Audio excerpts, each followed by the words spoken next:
Part 4. Putting it all together. Now that you know all the components of procrastination, you've had a chance to determine which ones might apply to you, and you've learned the skills you need to get rid of or diminish them in your life. Let's put it all together so that you have a coherent assessment of yourself to bring to your tasks, your projects, and your life going forward.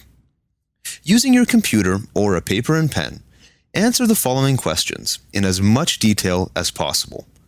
1. Identify the areas in your life where you procrastinate. It could be with tasks or projects or relationships. It could be in your home, on your job, in public situations, or with friends and relatives. Where do you want to make changes? What are you dissatisfied with? Write down a description of the situation you want to change. What is it like right now? Give as much detail as you can. Next, how do you see it changing? What is your vision for the future? Write this in as much detail as possible. Remember, you achieve change through a combination of dissatisfaction with the present, plus a vision for the future, plus a plan, plus taking the first steps. 2. Now, give yourself a challenge. Write down each change you want to make in phrases starting with, I will, and then proceed. Look at each thing you want to change and ask yourself, what's my payoff if I leave things the way they are now? What are the negative consequences if I don't change? What are the benefits if I do change? What are the negative effects if I do change? Can I handle them? Prioritize your changes in the order you want to tackle them. 3. Next, turn your challenges into goals. Decide when you want to achieve the goal and write this down for each goal. It is, enter the date, and I have achieved this goal. Make these goals real in whatever way you want. For instance, a vision board, a journal, or by telling your friends about them. 4. You need a way to measure your success. How will you know if you've reached your target goal?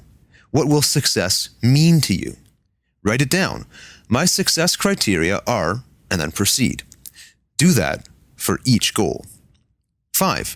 Write down each goal, leaving some space beneath each one. Think through all of the negative things associated with that goal. What will the obstacles be? What can you do in advance to diminish the obstacles? For each goal, finish this statement. I am removing the barriers to success with this goal by, and then fill in the rest. 6. Now it's time to break your project into steps. We know by now that this will make it much more manageable and give us reason not to be overwhelmed or afraid.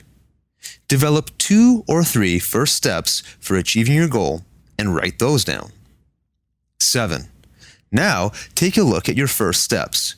What are the positives? What are the negatives? Choose the first steps for each goal that you determine to be the best ones. 8. Next, plan the rest of your project step by step, going back and assessing each step as you did in number 7.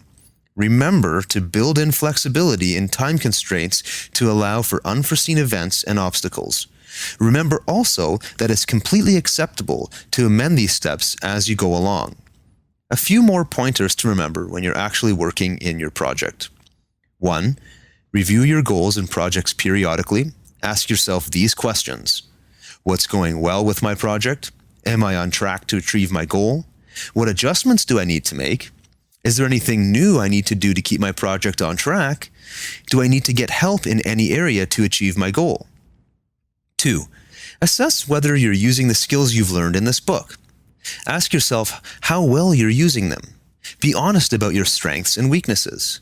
Make a written note of what you're learning about yourself. You'll be able to use it in the future for your next project. 3. Remember to take care of yourself as you're working toward your goals. Get regular exercise, eat right, and practice some stress-relieving activities. Don't forget to give yourself some treats along the way. You deserve them, especially if you're doing well. Change is not easy. 4. When your project is almost completed, take time to evaluate your achievements. That is, how well you're accomplishing your project and how you've changed for the positive internally. Look at your goals and see how close you've come to achieving them. Are you falling short? Are you exceeding your goals? Which aspects of overcoming procrastination have you conquered? Which ones do you still need to work on? Make a written note of what you've achieved, point by point. That is, after all, your most important goal. 5. Now your project or task is completed. It's time to celebrate. Allow yourself this luxury. Do it now. Go big and put yourself first. Even if you didn't achieve everything you set out to, you finished your project and you've made progress. You have the skills to overcome procrastination, and you have the rest of your life to improve on your progress. Well done. Celebrate you.